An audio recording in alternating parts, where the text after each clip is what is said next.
Welcome to the Tackling Tech podcast, powered by Dyknow. Join us as we tackle all things ed tech with insightful interviews, actionable tips, and strategies that you can implement in your school or district to make technology integration more effective. Whether you're a teacher, a tech coach, or a technology administrator, we're giving you an advantage in your role by sharing stories from people who are passionate about working with their peers and enhancing the learning experience with technology. Thanks for spending some time with us today. Now let's tackle some tech. Welcome, everyone, to Tackling Tech, a podcast that will share stories about how you can build better collaboration in K-12 schools. I'm your host, Brett McGrath, the Vice President of Marketing at Dyknow, and I'm excited to be joined today by Dr. Josue Falaise. How'd I do on the name? Josue. There you go. I got it. And I've got to say, I went on your Twitter account beforehand and saw you had a pinned tweet about this with hashtag power in your name. Do you want to talk a little bit about that to lead it off? Yes.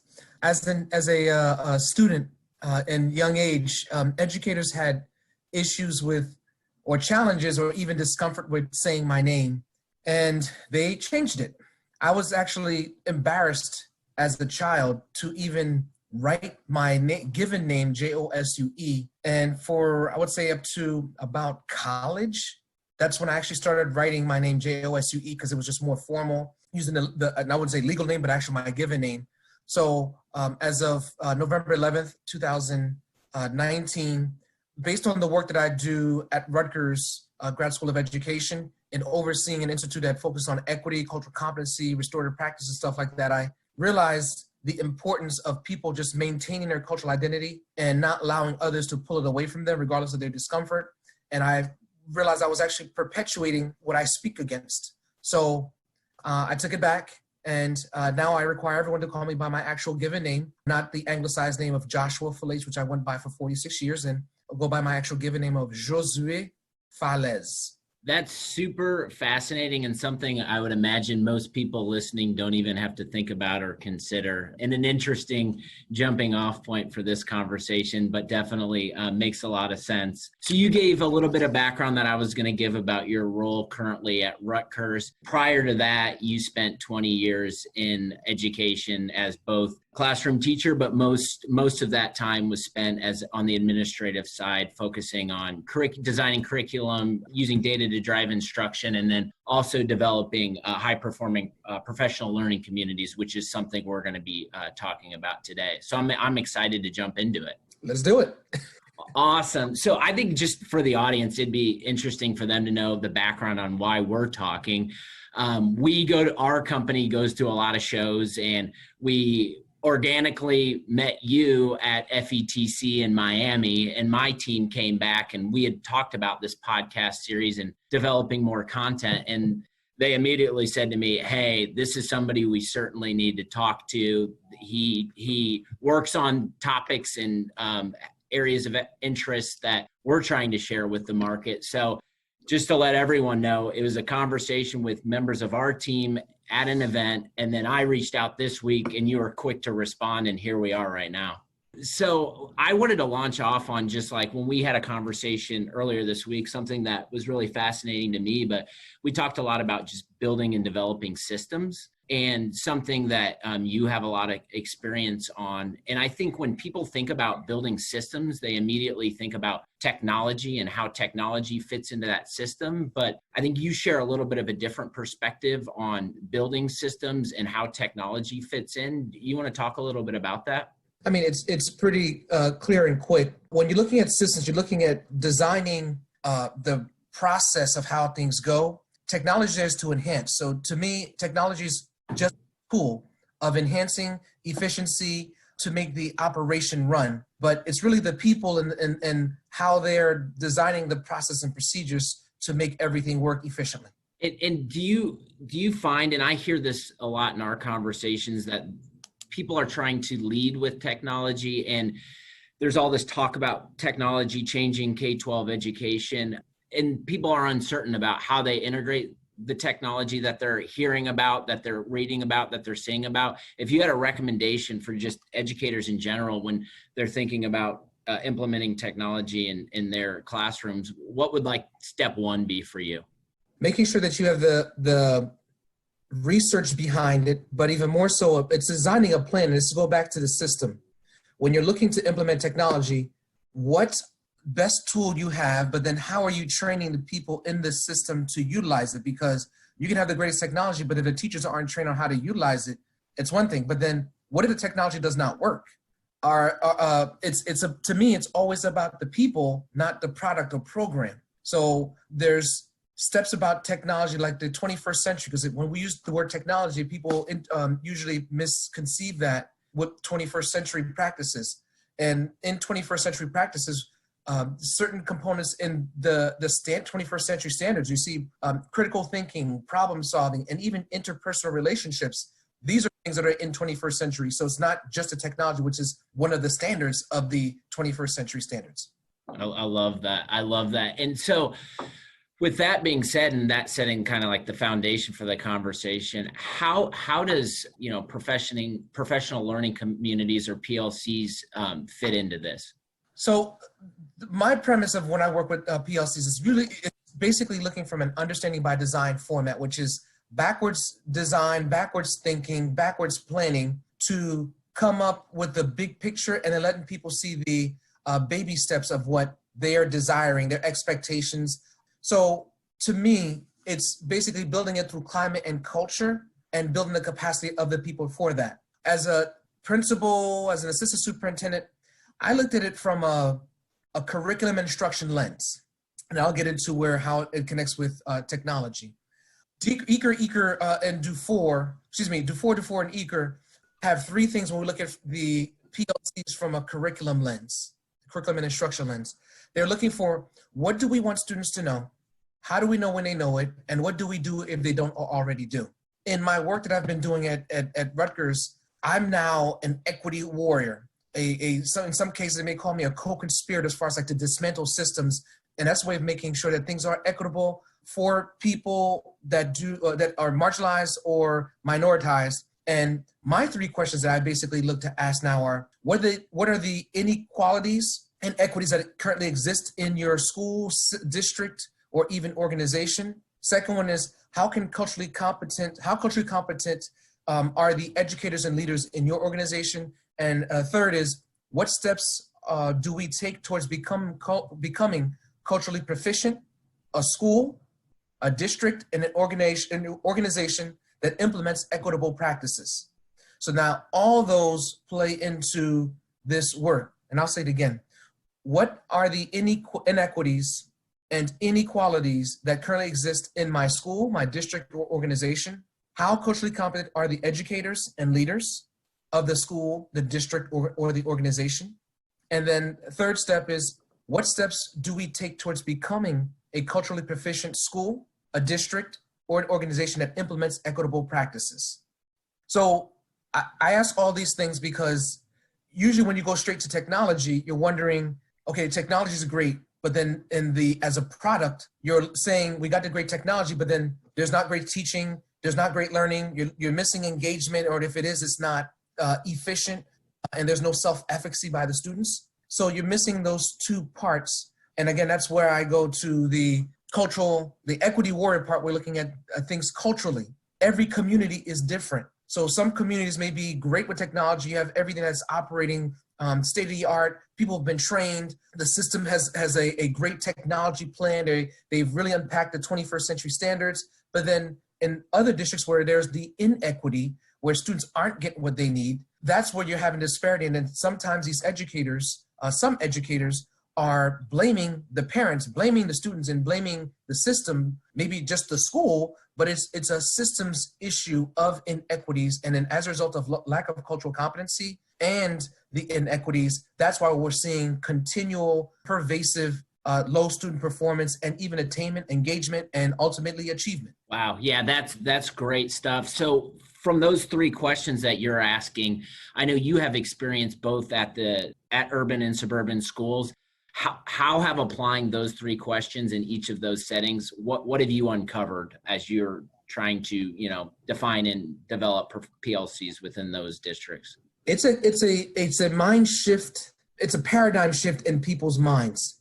I want to say, for the people that are more seasoned, and even those that are maybe in more traditional type school settings, it's more of a sitting and teacher directed type of instruction. And they're just, hey, the teacher needs to tell me what to do and I need to be able to do it. Whereas in someone that's more progressive, that's looking for students to be able to critically think, all problem solve. Another one we're looking at technologies, design thinking, maker spaces. These are areas where it's that 21st century mindset, allowing students to be able to explore, critique, problem solve, and do things on their own, and even coming up with situations that are happening in the community. And that's where that cultural competency part comes in. So you're attacking the technology, but you're also attacking things of the culture and the community at the same time. So that's where students will actually be engaged, because the learning that they're going to engage in is actually applicable to them when they leave the school and they step out. When you're doing it just basically on textbooks and that of using platitudes of people that have lived a long time ago, and they're not really applicable to the students, you know, then you're just wasting their time and wasting your time, and you're wondering, why are these kids failing? It's just they're not really taking into account their culture of their community, and they're seeing themselves in the curriculum and even in instruction. Got it. That perspective makes a lot of sense. I want to jump into something that, when I was doing research on you, that I uncovered an article from 2017, and the headline of it was, "Is tech really that important in education?" And my biggest takeaway when I read that was I thought about just overall digital citizenship and how we think and talk about digital citizenship at Dyknow. And mostly it's from the perspective of making the students better digital citizens. But one of your challenges is, in your article, is that, hey, we should think about this from the lens of the teacher, and making sure that teachers are digital citizens alongside those students as well. So can you unpack that and talk a little bit about what your thoughts are on digital citizenship from the student and teacher perspective? Yes. At that time, I was 2016, right before writing the article, I was a principal in a school for 6 consecutive years. When I first entered that school, technology was something that was just up and coming. We had just gotten up to $2 million worth of grants. One from, it's called Talent to One, which was basically initiating a one-to-one strategy, a one-to-one initiative for each child to have a technology. All our classrooms are upgraded. We had ended up having more technology in one school than a district combined. So, and this is why I can speak from experience, that the technology came so fast, and prior to me arriving, because I was not the one that wrote the grant, the implementations where I was there for, the teachers were not ready. So that was basically, how do we address this system to support the teachers who were not ready for this technology? And I mean, we ended up hiring a technology informational specialist who worked with the teachers in the classrooms at the same time, with the students, for the most part, being ahead of the teachers.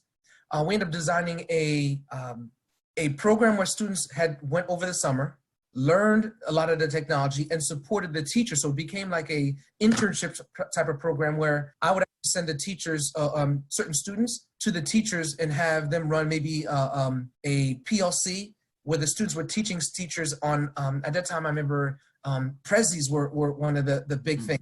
They had no idea. So we developed capacity of certain students to become the Prezi leaders. And then the staff would, in their faculty meet, their PLC meeting, the certain students would pull out to be able to work with the staff on how to create Prezis, because we were moving away from the PowerPoints at the time. So those are things that I kind of did. So I say that because, again, you have the greatest tools. Again, we had $1 million worth of technology, but then if there was no learning, we could never be able to bridge that gap. And that's the reason why the kids are learning things various different ways in their curiosity, because once you put them in front of the technology, they're just going to just go and try to become intrigued and try to innovate and be creative. The adults, not always so. And it's like, how do we build their capacity, move them more towards being creative and intuitive, towards finding out? And if we can't, how do we work with them with the current people that we have or resources that we have to support them? And it's not just one-shot deals. This has to be continual. And that's where I go back towards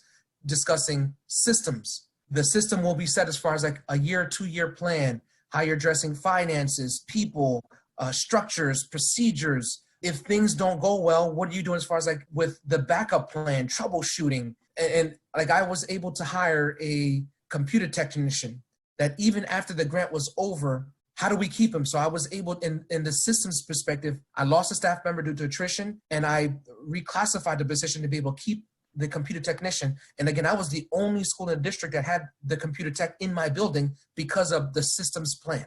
Wow. That's certainly interesting. And I think we talk a lot about systems and districts that we're communicating with. They have they have a system in place, they've got processes, they've got structure, and then they've got people who are responsible for making teachers the best digital citizens possible. And we call those people, just from a general perspective, technology coaches. And one of the things we're getting a lot from technology coaches is how the question of how are we supposed to make these teachers better digital citizens when they are too busy, or they don't want to adopt, or they just are turning their back on just adopting technology in general. So what would you say, and what type of recommendations would you have for technology coaches that are in a system that has defined processes, that are trying to get over the hump and just do their job, but are getting resistance from their stakeholders, which are the teachers? One is model. So as the principal or school leader or district leader, how are they modeling those things they're expecting? Because that's where people are saying, does the leader know exactly what I do? And most leaders have been in the classroom and they can teach. So it's like, how do I model? So like one thing when we went to the flipped classroom model, that is where the students I brought it from a perspective of how do we increase the classroom time efficiency so there's less need for summer school or extended school year or extended school day.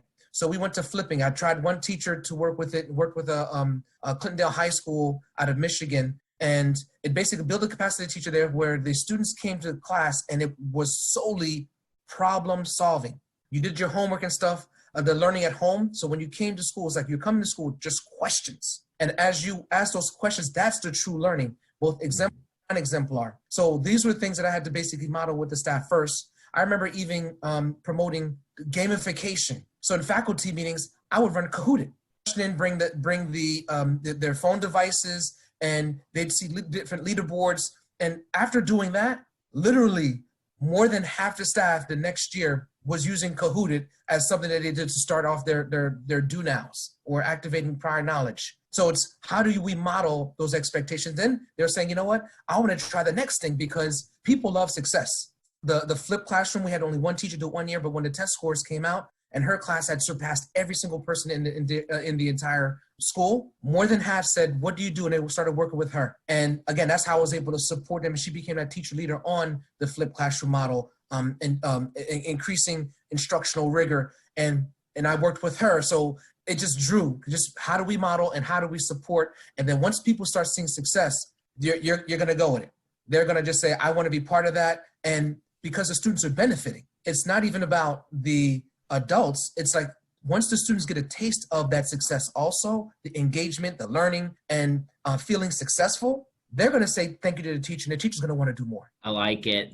It sounds like you're running kind of just independent professional development as you're trying to show technology within these teachers and get buy-in and map those buy-in directly to student results and achievement, which seems like an easy way to sell what you're trying to show at your school. With professional development in general, one thing I'm hearing a lot of is like, what outside of that professional development that's required, at the beginning of the school year or whatever, how do we maintain a good drumbeat between us and the teachers to make sure that the communication and the development is consistent throughout the semester and it's not just a one and done? Do you have any thoughts or ideas on how to maintain that consistency so there's value throughout the school year and it's not just a requirement before classes start? Yeah, I go back to the answer again. How is the system set? What sort of action plan do they have that constantly comes back to the expectations, our goal and goals? by the end of so-and-so year, we're expecting an engagement level of technology integration or even 21st century standards, and taking baby steps throughout it. If people aren't getting close to there, that's when your district teams or school teams are reevaluating. Hey, we thought we would be at so-and-so point with the incorporation or integration of technology, and we're not. So what steps are we taking? And to me, it's how are we building the capacity or using the resources that you have in-house that doesn't require to go out. I can keep going back to my experience. I remember when we had done that, we wanted to go straight green. And I had a new staff member that was just very excited about using technology. And one of the things we wanted to take the assessments away from paper. We wanted to move away from paper assessments. And one staff member, just on his own with another friend, another staff member, decided to start dipping in Google Forms. So again, modeling. I said, show me how you're going to do it. Let's do it at a faculty meeting. I gave 2 faculty meetings up for it. And then the person I would free them up, and they would go into certain classrooms and work with the teachers as far as designing the Google Forms so the teachers can actually implement.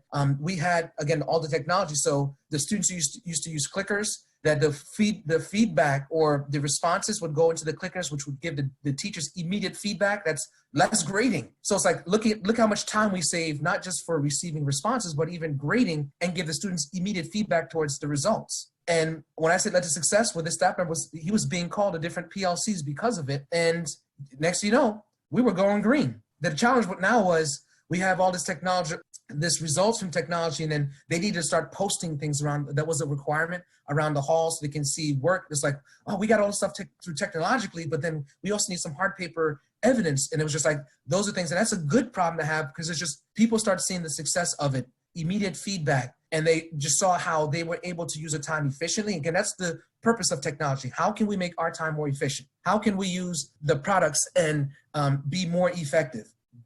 And I have examples of those and more. So it sounds like when you're talking about building the system, part of your approach is really making all of the stakeholders involved in that process as it's moving forward, instead of the process being over with and then communicating out all the changes that have taken place, which makes a lot of sense to me, because people don't like change, but people want to be involved with change when they're given the opportunity to. That is correct. That's awesome. I have learned a whole lot from this conversation. Just one final, I'm curious, in your role at Rutgers, what are you doing today to continue to keep that pulse on what's happening in the trends that are happening in the classroom and the trends that are important to administrators in K-12 education? What types of things are you doing to make sure you've got a pulse on what matters most to them? So majority of my work at Rutgers, and even my own company, Gomo Educational Services, is dealing solely with school district leaders, and it's through 5 service learning platforms. And this is where they call me, Rutgers Grad School, or it's called Rutgers Institute for Improving Student Achievement. That's the institute I oversee. And again, I said Gomo Educational Services. But I get called for districts to address 5 different service learning platforms. It's a network building where they come in cohorts of teams to learn about things with equity, trauma, restorative practice, restorative justice. Second is in-district workshops. So I get called to go in or have other area experts in these areas that they are need. Everything under the sun: cultural competency, trauma, restorative practice, restorative justice, LGBTQ, disability. It goes on and on.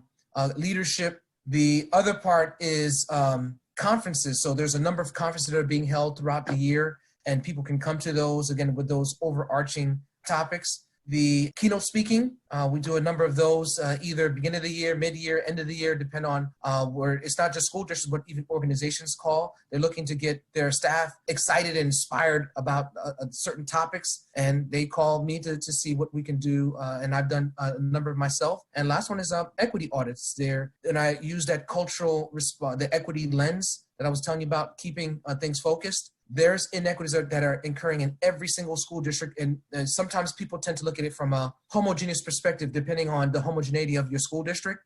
Equity it goes beyond just race. So we look at how could we help raise the voice or increase the voice and agency of everyone that's in your organization, institution, school, or district, so that they can better be able to be efficient and even effective. And ultimately that helps the whole system. And that's my role. That's awesome. And where can people keep up with what you're working on, and how can they find you on the internet? Sure. For me personally, you can follow my name, Josue Falaise. That is on LinkedIn, Twitter, Instagram, as well as Facebook. For the work at Rutgers is Rutgers ISA. That is RUTGERS ISA. Again, that is on Twitter, Instagram, and Facebook. And then for Gomo Educational Services on Twitter, Instagram, and Facebook, it is at Gomo EDS, as well as the website of GomoEdServices.com. Go follow him. I know we're following him on Twitter, certainly, and we'll continue to enjoy the good content that we're getting. Hopefully everybody learned a lot. I know I did. Definitely system building, PLCs, and digital equity are topics that ring true after this conversation. Thank you so much for your time. I know you are heading off to a super busy schedule and you could squeeze us in on this Friday, but hopefully we can keep the conversation and do this again sometime real soon. Yes, thank you.